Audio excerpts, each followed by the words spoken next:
video, I will be showing you 6 sewing tools every beginner must have and how you can get your sewing machine in less than 2 weeks even if you do not have the money. My name is GB Bello.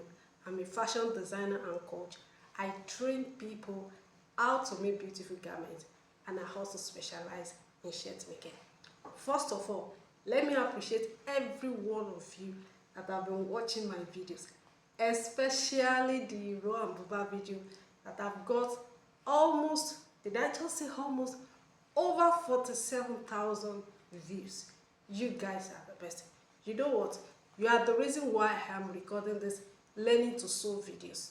I realize that majority of the people that watch my videos are learners. They are just starting to learn how to sew, and I believe that I can still add much more value to you by showing you some of the things, other things that you need to know as you begin to start to learn how to sew. And that takes me to this very video. I have a list of other topics that I've highlighted already. That means you should stick with me. Try to like, share, and most especially subscribe. So when I drop those videos, YouTube will definitely push them across to you. Series like common sewing techniques and vocabularies. Some of you don't know why. Maybe when you sew clothes, one side is bigger than the other. It is because you don't know how to notch, or you have not been centralizing your garment while you are sewing. I have other topics about measurement. You should know that this staple that you have, you must be able to use it judiciously. In fact, you can read it in decimal, you can read it in fraction. Let me stop the gist and start with this video. 6 sewing tools that every beginner must have. Number 1 are your sewing machines. You must own your own sewing machine. And I mean that. What that means is that I will be answering 4 beginner questions. And I mean, these are regular questions that students ask me, that GB, how do I use a sewing machine? How do I get a sewing machine? Now, starting from the first question, what kind of a sewing machine should a beginner start with? I will say this: a domestic straight sewing machine. I do not expect a beginner to start with an industrial sewing machine like this. It's a bit more complicated for you. So I recommend that you get either a tabletop, a machine that you can place on your table, plug to your socket, and you start sewing, or you get a treadle machine, the one that has a stand, like the one in the thumbnail of this video. Get it and you start using it to sew. Start practicing with it. You may also want to ask, what is the difference between the two, so I can know the one to buy. Very good. You see the one that you place on your table, like a tabletop, those ones you can use them with electricity and they automatically move in the right direction to sew. The other one that has a treadle, you can use them without electricity. However, you will still need to learn how to steer it towards you clockwise so it can sew very well for you. You need to master it first. That's what I mean. This is my recommendation always. Either you get a tabletop, or if you are going to get a treadle, also get an additional motor that you can attach to it externally, so you can use it either manually or you can use it with electricity. So that sorts out the first question. What kind of a sewing machine should a beginner get? That takes me to the second question. Alright, how do I operate a sewing machine? 2 ways. Look within your circle. Friends, families, siblings, sisters, uncle. Look within that circle. You are likely going to get somebody that already knows how to sew. Ask them to show you. Within a day or 2, you'll be done. You will learn how to operate a sewing machine. Another option, you can watch videos on how to sew. I'm going to drop some links for you in the description so you can be able to use them to start practicing how to sew.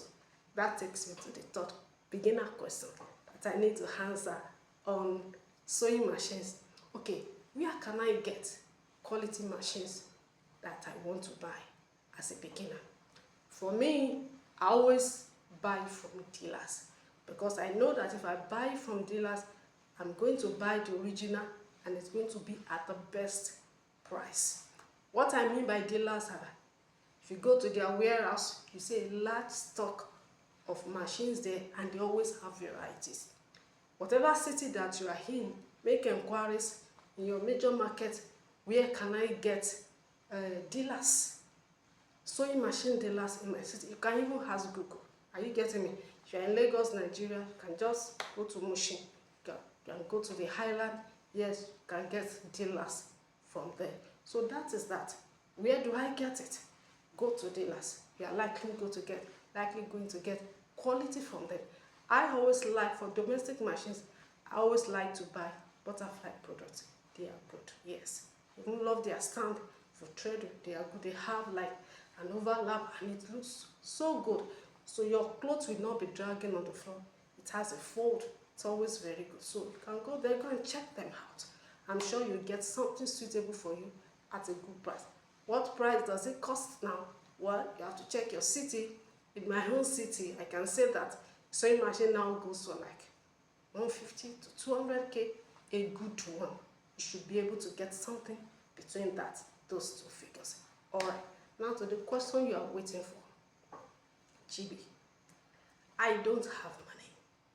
How can I still get a sewing machine so I can fulfill my passion of learning to sew? Now I have some recommendations for you too. One is a temporary solution. Look within your circle again. Sister, friend, loved ones, aunt that has probably a sewing machine in their house that they are not using. Although that's a temporary solution, but you can still start from there, borrow from them. But you have to promise that you are going to return it. It is temporary solution, and that takes me to the next option. Give yourself a target. If you are working, maybe like 3 months, set it as a goal. I'm going to get my home sewing machine within the next 3 months. Prioritize how you spend your money. Put something here for first month, put something then second month. By the third month, set it as a goal. I'm sure you are going to get your own sewing machine. Yes, you should try it out. It's gonna work. Now, while you are waiting for that money to be completed, I also suggest that you do something. Go to the major market, look for a dealer that sells machine. Go and look for what they have. Ask them questions. Locate the exact machine that you are coming back to buy. Tell them, I'll be back to buy it. I am saying that you should do that so you can put your focus on it. This is what I'm going to use the money to buy, and I'm going to get it. And I'm sure you are going to get it. And that takes me also to the third option. I still can't raise this money. Maybe you feel that in the situation that you are in, you may not still be able to raise that money for a sewing machine within the 3 months. I still have a solution for you. Raise what you can raise. If it is 200k, is it 25k? Is it 50k? Is it 100k? Is it 150k that you can raise out of the 200k? Put it aside. Then take a sheet of paper. Put down the names of 5 people that you feel can support you with a sewing machine. Approach them one after the other. You have to do it prayerfully, though. And I also say that you must be sincere. This is not an opportunity for you to just be billing people. Please be sincere. Rather than the names of those 5 people, then approach them one after the other. I've started learning to sew, please, and I will need a sewing machine. I have something saved already, and I will need this amount more. I can tell you, you will get somebody or people that will support you. You may even get it in less than 2 weeks. If you will try it, it will work for you. It worked for me. It has worked for some other people. Maybe some other time I'll be able to share my own experience, how I got my sewing machine. When I was in this fashion school, I remember that there was a particular December, and I wanted to do some clothes for myself and for some other people. I didn't have a sewing machine yet. So I approached the sister in my fellowship that we usually see the fellowship lying dormant on our staircase when we go for fellowship. So I spoke to her, sis, please can I borrow your sewing machine just for December? I'll return it in first week of December. Then she said, you know what, I'll give it to you, but on one condition. You will have to write it down. That by the time you are returning my sewing machine in January, you would have bought your own. I didn't set that goal for myself, but she set it. Well, I did it, and then It became a goal. I must get my own by first week in January. But do you know what I did? Even though by the end of that December, I still couldn't get my own, I did something. I spoke with people, friends, families, in-laws. And I remember that I went for that Christmas, maybe festivity, and then one of my in-laws asked me, how about your sewing stuff? I said, yeah, it's going on well. You said you need a sewing machine. I said, yes, I'll buy one for you. That was how I got mine. It has worked for other people. It will also work for you. You should try it out. However, when you try it out and it works, please do let me know. Now back to my 6 sewing tools that you must have as a beginner. Number 1 is sorted already, your sewing machine. The second one on my list are your pattern papers. Please, you need them. Either a white pattern paper or a brown pattern paper. I usually like the white one because if you mark it with a pencil or with anything, it will easily show. After your pattern papers, you also need your measuring tools. Measuring tools. And I'm talking about your tape rule, your ruler, your curves. And I'm going to say something a bit about all of these things. Some of you don't know that on this tape rule you can measure fractions. You can measure in decimal. Yes, 5/8 is on this tape rule. 3/8 is there. I think I'm even going to do a separate video on how to read your tape rule. Just watch out for it. And I'll talk about rulers. You need a straight ruler. And I will recommend the metal rulers. Yes, they will work perfectly for you. Probably you get a longer one, like a medium ruler. This one does not leave my table. I use it all the time. Then, this is your curve. Now, let me say something a bit about the curves. Each time I facilitate fashion training, I always see students with big curves. It's good. But I realize that when it comes to the application, using it on the pattern paper, they usually miss it. They don't usually get how to manipulate it. Now, what I realize is that some of those curves are multifunctional. They also have rulers on one side. So you can use one part to do a straight ruling, then another part has a curve. I will suggest that get your straight ruler separately. Then get a full curve like this separately.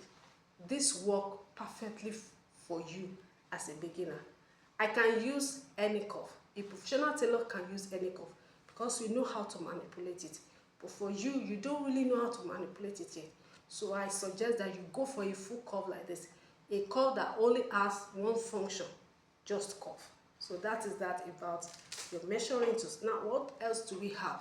You have your marking tools. Get your pencils, get your pens, get your tailor's chalk. But I will still say to you, I know some of you have been watching some videos where you see professional tailors, they mark directly on fabrics. Please don't do it yet. They're already professionals. You, please mark on papers. That's why we have pattern papers. So you can first of all cut on your pattern paper before you move on to the fabric. So in case you make a mistake, you can always be able to correct that. What else do I have here? I have my piercing tools. Piercing tools, and I mean your pins and then your sewing ripper. This is a sewing ripper, and what we use it to do is that use it to loose. In case you make any error, you can use your sewing ripper to just rip it off and lose that cloth. You don't use a blade with me. It's a no-no. I don't. You want to spoil customers' clothes? No, you don't use blade though. You use a sewing ripper. Then about pins, I actually prefer the longer pins. But whichever one you see, if you see this table pins, I mean the office pins, the smaller ones, get it. But if you can get those longer ones that are always attached to a plastic, they are longer and they have like colorful bulbs, those ones are even preferable. See here, the reason why when you sew clothes, one is always longer than the other is because you don't pin. I always say this to students all the time. You sew clothes, one is longer than the other, you don't pin, auntie. Try to get pins. Put your fabrics, pin it together before you start sewing. Although I know that if you don't get the correct method of pinning, it may break your needle. Yes, there is a way you will pin. By the time you place it under your sewing machine to sew, it can break your needle. There is also another way that you can pin, and even if your sewing needle passes on it, it will still not break. I think I will still need to do a video on that. So that completes my list of the 6 sewing tools that every beginner must have. In my next video, I'll be showing you some common techniques, sewing techniques, and some other vocabularies like notching, centralizing. The reason why some people, when they sew clothes, one side is bigger than the other is because you do not centralize. And I see students make that mistake all the time. You are cutting, you are not notching. No, you must learn to notch. That's a way to do a very fitted and a correct garment. So I'll be doing that in my next video. Make sure you like, make sure you share, and make sure you subscribe. I'll see you then. Bye bye.